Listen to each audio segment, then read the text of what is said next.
Ribuan wisatawan asing asal Singapura memadati Pelabuhan Internasional Batam Center pada Senin kemarin. Kepadatan arus penumpang pun tak terhindarkan. Pemandangan ini sebenarnya bukan kejutan bagi pengelola pelabuhan, karena lonjakan kunjungan sudah diprediksi sejak awal. Dalam beberapa waktu terakhir, Batam memang mengalami peningkatan signifikan jumlah wisatawan yang masuk melalui Pelabuhan Batam Center. Namun, apa yang terjadi kali ini terasa berbeda. Di Pelabuhan Internasional Batam, sebuah pemandangan yang dulu dianggap biasa kini berubah menjadi fenomena yang menarik perhatian. Setiap kali kapal feri bersandar, pintu terbuka dan penumpang turun satu persatu. Yang terdengar bukan hanya bahasa Indonesia, melainkan logat khas Singapura yang begitu dominan. Mereka datang berkelompok, membawa tas kecil, koper kabin, bahkan ada yang hanya menggendong ransel. Wajah-wajah ini tidak menunjukkan kesan turis yang ingin berpesta atau berfoya-foya. Mereka tampak seperti orang-orang biasa yang ingin menghabiskan akhir pekan dengan lebih tenang, lebih hemat, dan lebih rasional. Batam kini benar-benar dibanjiri warga Singapura. Lalu muncul pertanyaan besar, mengapa negara dengan salah satu pendapatan per kapita tertinggi di dunia justru melihat warganya ramai berbelanja dan menghabiskan waktu di Indonesia? Dalam beberapa bulan terakhir, arus wisatawan mancanegara ke Batam terus menunjukkan peningkatan yang konsisten, terutama dari Singapura dan Malaysia. Kepadatan terlihat jelas di kawasan Nagoya, Harbour Bay, hingga Batam Center. Pusat perbelanjaan yang sempat sepi kini kembali ramai. Restoran seafood penuh, kafe-kafe hidup hingga larut malam, dan hotel-hotel di kawasan waterfront mencatat tingkat hunian yang lebih tinggi, terutama saat akhir pekan. Bagi sebagian orang, ini terlihat seperti kabar baik bagi sektor pariwisata. Namun, bagi yang melihat lebih dalam, fenomena ini bukan sekadar lonjakan wisata biasa. Ini adalah gejala dari sesuatu yang jauh lebih besar. Sebuah pergeseran perilaku ekonomi lintas negara yang sedang berlangsung. Batam memang sejak lama memiliki daya tarik geografis yang kuat. Letaknya sangat dekat dengan Singapura, hanya sekitar 1 jam perjalanan feri. Aksesnya mudah, biayanya relatif murah, dan infrastrukturnya terus berkembang. Namun lonjakan kunjungan kali ini memiliki karakter yang berbeda. Wisatawan datang bukan hanya untuk bersantai, tetapi untuk mengatur ulang pengeluaran mereka. Banyak yang memilih menginap 2 hingga 3 malam, menikmati fasilitas hotel dengan harga yang jauh lebih terjangkau, lalu berbelanja kebutuhan yang di Singapura terasa semakin mahal. Bagi mereka, Batam bukan lagi sekadar destinasi wisata. Batam berubah menjadi alternatif ekonomi, sebuah ruang untuk menyesuaikan gaya hidup dengan realitas keuangan yang semakin menekan. Cerita para wisatawan memperjelas perubahan ini. Ada yang mengaku datang hampir setiap bulan hanya untuk menikmati makanan dan berbelanja. Ada pula yang secara terbuka mengatakan bahwa harga hotel dan restoran di Batam jauh lebih masuk akal dibandingkan di Singapura. Bahkan, ada yang menjadikan Batam sebagai tempat untuk bernapas dari tekanan hidup di negara asal. Pernyataan-pernyataan ini terdengar sederhana, tetapi sesungguhnya mencerminkan realitas yang sedang berubah.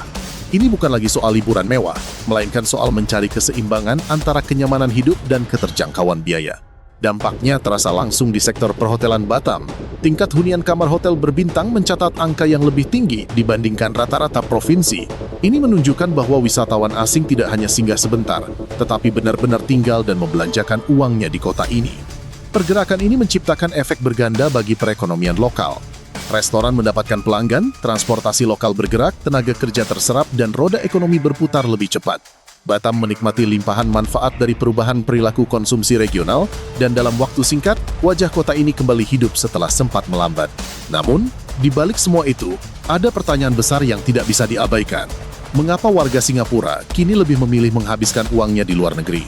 Jawabannya membawa kita kembali menyeberang ke Singapura, negara kecil dengan reputasi besar yang kini tengah menghadapi tekanan ekonomi yang tidak biasa.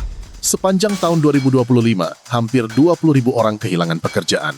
Angka ini mungkin terlihat kecil secara global, tetapi bagi Singapura, ini adalah sinyal yang sangat serius. Yang lebih mengkhawatirkan, pemutusan hubungan kerja ini terjadi terutama di sektor-sektor bernilai tinggi seperti teknologi informasi, layanan profesional, real estate, dan perdagangan retail. Ini bukan sekadar fluktuasi musiman, melainkan pergeseran struktural. Dunia sedang berubah, dan Singapura berada di garis depan perubahan tersebut.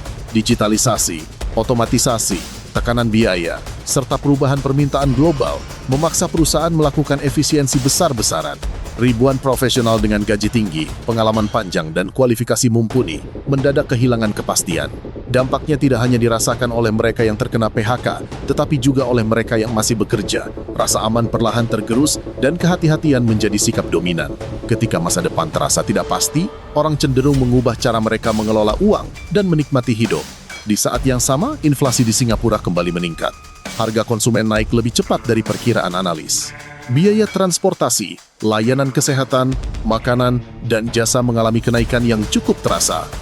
Secara angka, inflasi mungkin masih terlihat moderat, namun dalam kehidupan sehari-hari, kenaikan kecil pun bisa berdampak besar, terutama ketika pendapatan tidak naik atau bahkan terancam.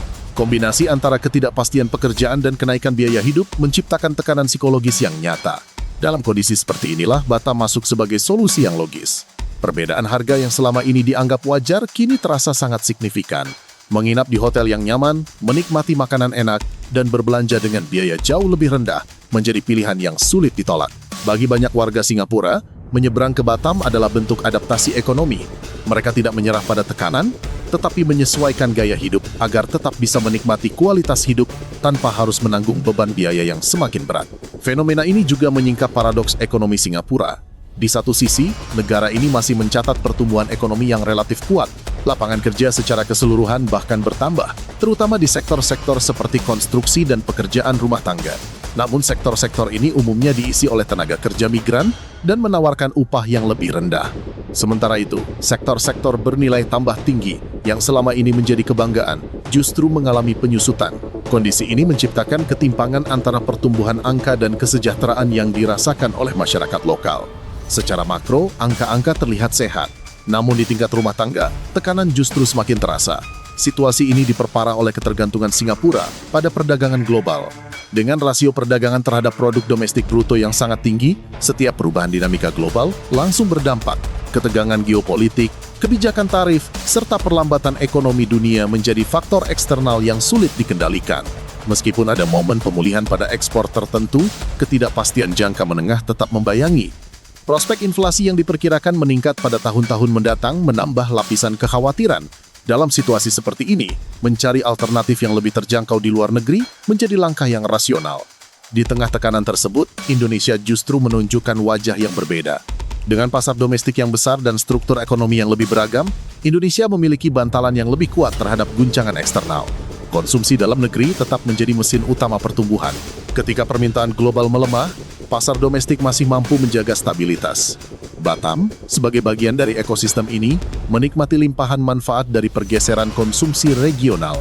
Kota ini menjadi titik temu antara kebutuhan warga Singapura untuk menekan biaya dan kemampuan Indonesia dalam menawarkan keterjangkauan. Kedepan, arus warga Singapura ke Batam kemungkinan akan terus berlanjut selama tekanan ekonomi dan perbedaan biaya hidup masih signifikan. Namun tantangan bagi Indonesia adalah bagaimana mengelola peluang ini secara berkelanjutan. Infrastruktur harus siap, kualitas layanan harus dijaga, dan kebijakan harus berpihak pada kepentingan jangka panjang. Jika tidak, lonjakan kunjungan justru bisa memicu masalah baru, mulai dari kenaikan harga lokal, kemacetan, tekanan lingkungan, hingga ketimpangan sosial. Karena pada akhirnya, peluang besar selalu datang bersama tanggung jawab besar.